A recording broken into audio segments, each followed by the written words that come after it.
ஐஸ்வர்யா ரஜினிகாந்த் இயக்கத்தில் உருவாகியிருக்க லால் சலாம் படத்தில் ரிலீஸ் செய்வதற்கான பணிகள் தற்போது மும்முரமாக நடந்துட்டு வருது. நடிகர் ரஜினிகாந்த் இந்த படத்தில் மொய்தீன் பாயா கெஸ்ட் ரோலில் நடிச்சிருக்காரு. ரசிகர்களிடையில லால் சலாமுக்கு எக்கச்சக்கமான எதிர்பார்ப்பு நிலவிட்டு வருது.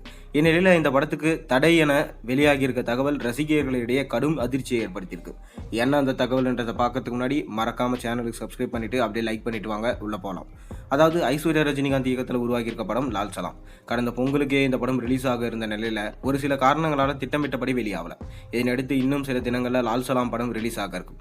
இந்நிலையில இந்த படத்தோட வெளியீட்டில் திடீர் சிக்கல் ஏற்பட்டிருக்கதா வெளியாகியுள்ளதா தகவல் ரசிகர்களிடையே கடும் அதிர்ச்சியை ஏற்படுத்தியிருக்கு. அதாவது பார்த்தீங்கன்னா, கடந்த ஆண்டு ஆகஸ்ட் மாதம் ரஜினி நடிப்பில் ஜெயிலர் படம் ரிலீஸ் ஆயிருந்தது. நெல்சன் திலீப்குமார் இயக்கத்தில் வெளியான இந்த படம் வசூலில் சக்கப்போடு போட்டது. இந்த படத்தை தொடர்ந்து தான் தனது மகள் இயக்கத்தில் உருவாகியிருக்க லால் சலாம் படத்தில் கெஸ்ட் ரோலில் நடித்தார் ரஜினிகாந்த். 3 மூலமாக கோலிவுட்டில் இயக்குனராக அறிமுகமான ஐஸ்வர்யா வைராஜாவை படம் இயக்கியிருந்தாங்க. அதைத் தொடர்ந்து இந்த படங்களுக்கு பிறகு நீண்ட காலமாக படம் எதையும் இயக்காமல் இருந்தாங்க. தற்போது பார்த்தீங்கன்னா நீண்ட கேப்புக்கு பிறகு மீண்டும் டைரக்ஷன் பக்கம் திரும்பியிருந்தாங்க. கிரிக்கெட் விளையாட்டை மையமாக வச்சு உருவாகியிருக்க இந்த படத்தில் நடிகர் ரஜினிகாந்த் மொய்தீன் பாய் என்ற கெஸ்ட் ரோலில் நடிச்சிருந்தார். மேலும் லால் சலாம் படத்தில் விஷ்ணு விஷால், விக்ராந்த் இருவரும் லீட் ரோலில் நடிச்சிருக்காங்க.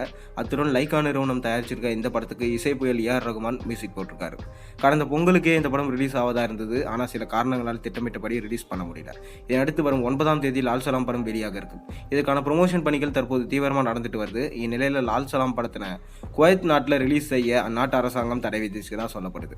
கிரிக்கெட் விளையாட்டில் நடைபெறும் மத அரசியல் குறித்து பேசியுள்ளதாகவும் இந்த படத்துக்கு குவைத் நாட்டில் தடை விதிக்கப்பட்டதாக சொல்லப்படுது. இந்த தகவலை ரசிகர்களிடையே கடும் அதிர்ச்சியை ஏற்படுத்தியிருக்கு. ரஜினி தற்போது லைக்கா நிறுவனத்தின் தயாரிப்பில் வேட்டையன் படத்தில் நடிச்சிட்டு வராரு. ஜெய்பீம் படப்போக்கு தாசே ஞானவேல் இந்த படத்தை உருவாக்கி எடுத்துட்டு வராரு. மேலும் இந்த படத்துடைய ஷூட்டிங் கடந்த சில மாதங்களாகவே மும்முரமாக நடந்துட்டு வருது. மேலும் லால் சலாம் படத்தோட ட்ரெய்லர் ரிலீஸ் ஆயிருக்கு. இதில் வரும் வசனங்கள் பட்டையை கலப்புது. மதத்தையும் நம்பிக்கையும் மனசுல வை, மனித நேயத்தை அதுக்கு மேலே வை, அதுதான் இந்த நாட்டோட அடையாளம் சொல்லிட்டு ட்ரெய்லரில் இடம்பெற்றிருக்க வசனங்கள் ரசிகர்கள் மத்தியில் கவனம் ஈர்த்துட்டு வருது. இதனால லால் சலாம் படம் அனைவரும் கொண்டாடும் விதமாக இருக்கும் சொல்லிட்டு ரசிகர்கள் எல்லாருமே எதிர்பார்த்துட்டு வராங்க. மேலும் இந்த படம் 9ஆம் தேதி ரிலீஸ் ஆக போது. 9ஆம் தேதி இதை பார்க்க ரசிகர்கள் இப்போவே ஆவலோடு காத்துட்டு இருக்காங்க. நீங்கள் உங்கள் கருத்து என்னன்றதை மறக்காம கீழே கமெண்ட்டில் சொல்லுங்கள். மேலும் சேனலில் போகிற ஒரு வீடியோஸ் மறக்காம சப்ஸ்கிரைப் பண்ணுங்கள், லைக் பண்ணுங்கள், பெல் ஐக்கன் ப்ரெஸ் பண்ணுங்கள். அப்போ தானே போகிற வீடியோஸ் நோட்டிஃபிகேஷனாக உங்களுக்கு வந்து சேரும்.